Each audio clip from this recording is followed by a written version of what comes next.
UV exposure, etc. If you simply rub the leather with the tip of your finger, not your fingernail, there will be no trace of a mark. However, due to the minimal protection, light scratching with your fingernail will leave a light color or scratch mark. This is a major clue in identifying aniline leather.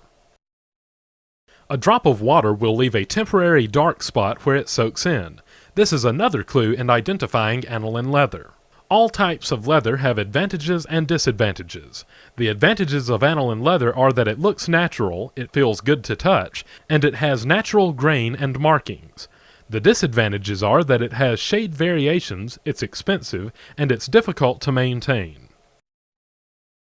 Semi-aniline leather is colored with dyes and covered with a thin coating that contains a small amount of pigment.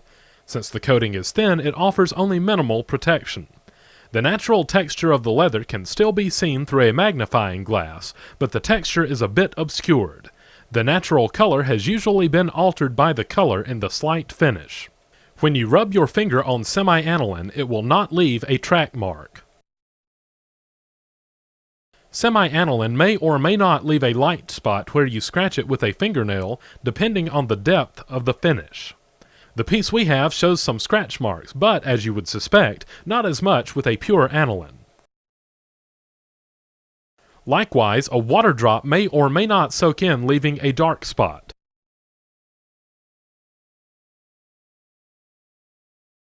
Our semi-aniline does not show a watermark, showing that it does have some finish. All of the cleaning and touch-up procedures that are used for aniline leather also apply to semi-aniline leather.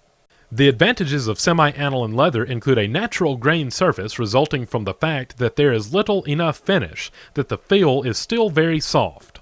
The light fastness is somewhat improved by the pigment in the finish. It's a bit more practical than straight aniline. The disadvantages are that it still has shade variations that are not understood by many people, and it still can be awkward to remove dust. Let's move on to pull-up leather. Pull-up leather is aniline leather that has been treated with either wax or oil. There is a little more protection than with a straight aniline, but the wear and tear are more obvious. Fortunately, the maintenance is not difficult. This leather usually has a semi-gloss sheen. An examination through a magnifying glass will show color variations and most of the natural texture intact. We'll again begin the testing by rubbing the tip of a finger on the leather, which has no effect. Next, we'll scratch it with a fingernail. The scratching produces very light, obvious scratches. The telltale characteristic of pull-up leather is that it lightens when stretched, bent, or pulled up.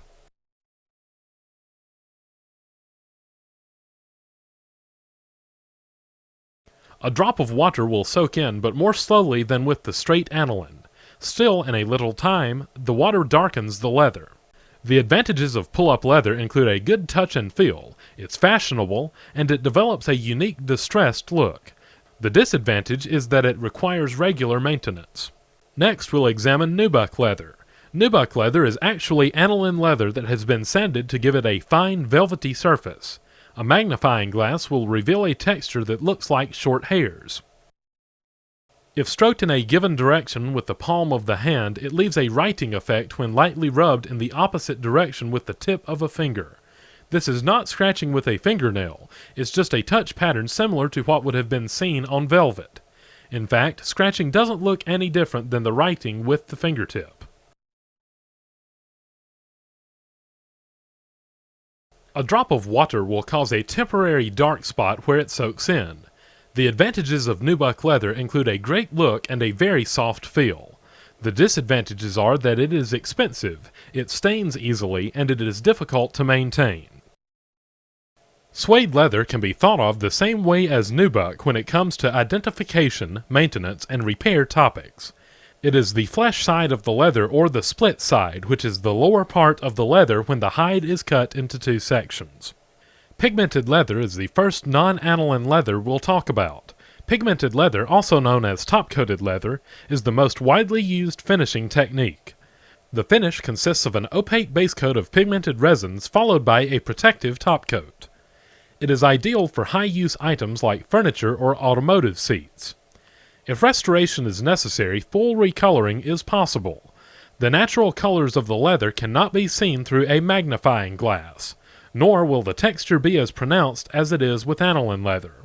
Some of the hair follicles may be seen, but they will be filled with the color of the finish.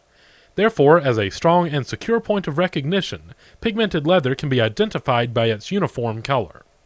When we rub pigmented leather with a fingertip, we see no writing as with nubuck. Likewise, when we scratch pigmented leather with a fingernail, no scratches are created.